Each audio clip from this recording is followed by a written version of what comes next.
తెలియజేస్తూ మాజీ ఎంపీ రాములు గారి వేదిక మీద అదేవిధంగా ఇంప్లిమెంట్ చేసిన రాములు గారు కూడా స్వాగతం తెలుపుతూ అదేవిధంగా ఈ 5 ఏళ్ళు కూడా నిస్వార్థంగా పనిచేసాం. ఈ ఊరికి కూడా నేను జడ్పీ చైర్మన్గా అప్పుడు నిర్వహించిన మళ్ళీ మన కరుణాయేష్ గారి కోరిక మీద కూడా మొన్ననే 3వ తారీఖు రోజు మనం ఫౌండేషన్ వేసుకున్నాం. ఒకటి కాశీమా సింగారంలో, అదేవిధంగా మూతలగూడలో వేసుకున్నాం. 20 లక్షల మహిళా భవనాలు వేసుకున్నాం.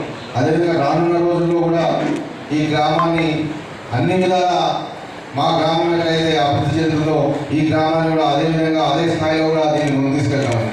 ఇప్పుడు రానున్న రోజుల్లో ఇది గ్రామ పంచాయతీ ఉంటుందా, మున్సిపల్ కార్పొరేషన్ అవుతుందా, సపరేట్ మున్సిపాలిటీ అవుతుందా ఇంకా తెలియదు. ఒకవేళ